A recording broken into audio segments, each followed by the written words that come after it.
안녕하세요. 금융시사를 알려주는 남자 금시남입니다. 안녕하세요. 금융꿈나무 장보미입니다. 세종님, 오늘 이야기 나눠볼 주제는 뭔가요? 오늘 이야기는 마라도나와 메시의 나라 아르헨티나 이야기를 해보고자 합니다. 흥미롭습니다. 이 아르헨티나 하면 월드컵 우승을 3번이나 한 축구 강국이라는 이미지가 가장 먼저 떠오르는데요. 금융시사를 알려주는 금시남이 축구 얘기를 하실 것 같지는 않고 아마 충격적으로 망가지고 있는 아르헨티나 경제에 대한 이야기를 들려주시려는 거겠죠? 그쵸. 제가 축구를 굉장히 좋아하긴 하는데요. 오늘은 수업 시간인 만큼 경제 이야기를 한번 해보도록 하겠습니다. 아르헨티나 경제는 말씀해 주신 것처럼 정말 엉망인데요. 수도인 부에노스아이레스 식료품점에 파는 생필품은 매일 가격이 상승할 정도로 인플레이션이 높습니다. 미국, 한국, 영국 등 경제 선진국이 10%대의 인플레이션에 크게 놀랐는데요. 현재 아르헨티나의 인플레이션은 무려 120% 수준이라고 합니다. 와, 120%라니 상상도 안 되는데요. 이런 상황에서도 국가가 돌아가고 국민이 경제활동을 할 수 있다는 게 신기할 따름입니다. 이 매일같이 화폐의 가치가 바뀐다면 자국 화폐를 신뢰하는 사람들이 없을 것 같은데 아르헨티나 사람들은 어떻게 경제활동을 하나요?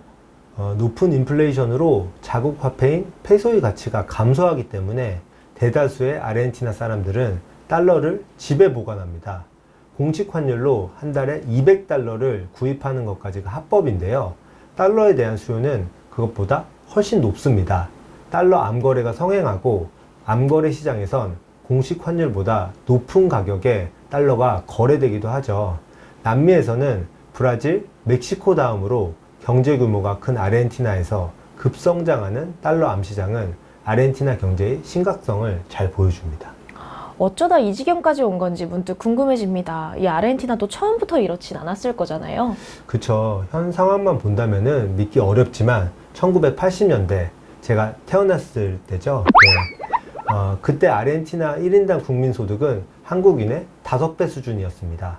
그러나 수십 년간 잘못된 경제정책을 반복해서 집행한 결과 지금과 같은 비극적인 상황을 맞이하게 되었죠.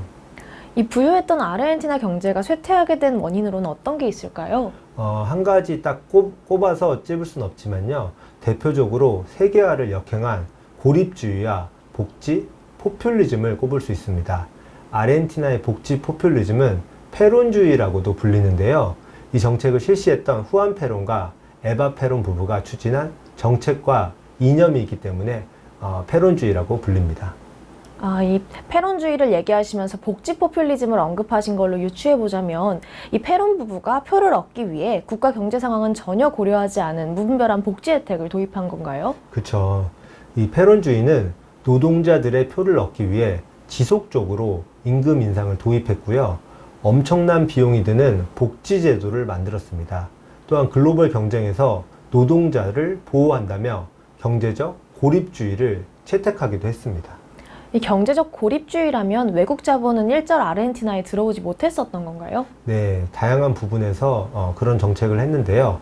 철도, 통신, 가스 등의 산업을 모두 국유화시켰습니다. 그 결과 후안 페로는 50년 전 대통령이지만 여전히 경제와 정치에서 페론의 그늘이 굉장히 많은 상황입니다. 아르헨티나는 지난 20년 동안 무려 16년을 페론주의자들이 집권해서 정치를 좌지우지했으니까요. 이 모두가 세계화될 때 홀로 고립 노선을 걸었으니 아무래도 아르헨티나의 경쟁력이 많이 줄어들었겠어요. 그쵸. 이 페론주의의 가장 큰 문제점은 아르헨티나를 세계화 단절시켰다는 건데요. 수출이 줄어든 아르헨티나의 부는 지속적으로 감소했고요. 그럼에도 불구하고 아르헨티나 정부는 복지 프로그램 운영과 가격 보조금 등을 위해 엄청난 규모의 돈을 지출했습니다. 이 아르헨티나의 무분별한 복지 프로그램을 엿볼 수 있는 어떤 예시가 있을까요? 네, 좋은 예가 하나 있는데요. 아르헨티나 정부가 지원하는 전기 보조금을 살펴보겠습니다. 유럽인의 한 달 기준 전기요금은 5만 원 수준입니다. 한국인은 15,000원 수준이고요.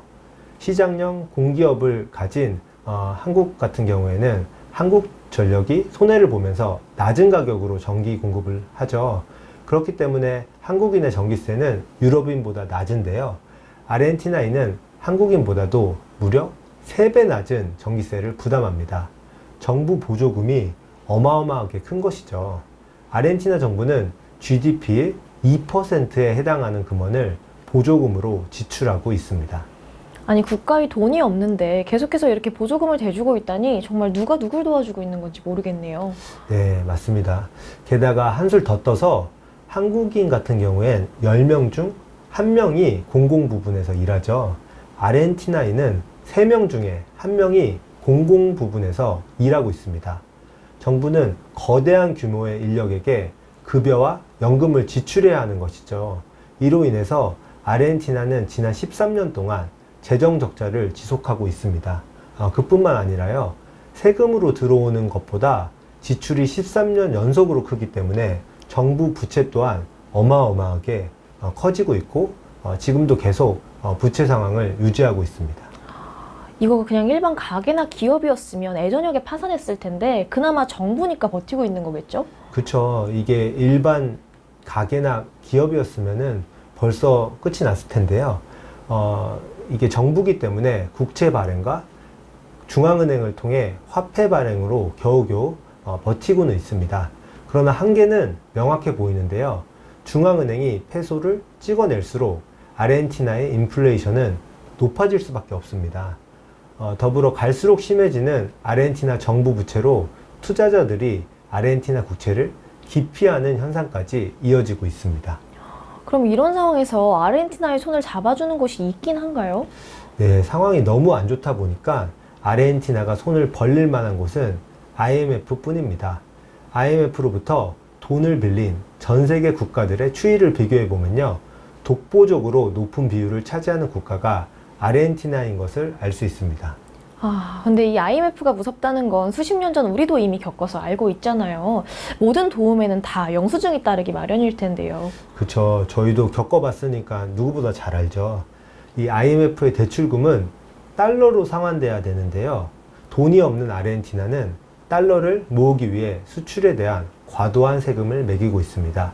예를 들어 보면요, 아르헨티나 농부가 대두를 수출할 때 정부가 부과하는 수출세는 무려 33%입니다. 유치산업보호론에 따르면 국가는 어린아이와 마찬가지인 유치산업을 외국 산업과 경쟁할 수 있을 때까지 보호하고 수출을 장려해서 경쟁력을 키워야 됩니다. 우리나라 대기업인 삼성, LG, 현대와 같은 기업도 우리나라의 유치산업보호론의 혜택을 크게 받죠.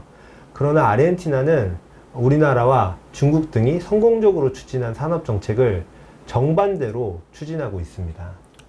지금까지 얘기를 들어보니까요, 이 패런주의자들의 달콤한 공약으로 선거는 이겼을지언정 그 선택이 결국 아르헨티나 국민 모두를 망하게 하는 선택으로 이어졌었던 것 같습니다. 그쵸. 굉장히 안타까운 선택인데요. 피, 땀, 눈물 없이 얻을 수 있는 공짜 점심은 없습니다. 유일한 방법은 모두가 고통을 감내하고 정부 지출을 줄이는 것입니다. 국민의 표를 얻어야 권력을 행사할 수 있는 정치에서 고통을 다 같이 감내하자는 목소리는 전혀 달콤하지 않죠. 예를 들어서 대통령 선거에서 단기적으로 고통스럽더라도 우리 모두 부채를 줄여야지 경제를 살릴 수 있다고 주장하면 국민의 표를 얻을 수 있을까요? 아무래도 어렵겠죠. 또 이미 어려운 상황으로 일상의 여유와 정부에 대한 신뢰를 잃은 아르헨티나 국민들에게는 가닿지 않을 공약일 것 같습니다. 네, 맞습니다. 국민은 엉망이 된 경제와 정치에 대해 신뢰를 잃었고요. 정치인은 선거에서 이길 방법만 고민하고 있기 때문에 아르헨티나의 경제 문제는 굉장히 해결하기 힘든 문제라고 생각합니다. 찾아보니까 이 아르헨티나에서 지난 8월에 두석을 차지한 소수정당 대표가 예비대선에서 1위를 차지했다는 뉴스를 본 적이 있는 것 같아요. 이 사태가 잃어버린 민심을 잘 보여주는 것 같습니다. 부디 진정 국민을 위한 공약을 펼치는 정치인과 또 제대로 된 공약을 알아보는 국민의 해안으로 이 아르헨티나의 문제가 조금이나마 수습될 수 있기를 바라봅니다. 네, 가난한 국가가 부자 국가가 되는 것은 기적이죠. 대한민국은 최빈국에서 경제 선진국으로 발전한 역사상 몇 안 되는 기적을 만든 국가입니다. 이에 반해 부자 국가가 가난한 국가가 되는 것은 한순간입니다. 피땀 눈물 없이 과실만 따먹을 수 있다는 복지 포퓰리즘은 국가를 좀먹을 수 있으므로 우리 모두가 반드시 경계해야 된다고 생각합니다. 네, 오늘은 수십 년 사이 걷잡을 수 없이 망가져버린 아르헨티나의 경제를 주제로 이야기 나눠보았습니다. 오늘의 주제가 도움이 되셨다면 앞으로도 많은 관심 부탁드리겠습니다. 네, 지금까지 금융시사를 알려주는 남자, 금시남. 금융꿈나무 장봄이었습니다. 감사합니다. 감사합니다.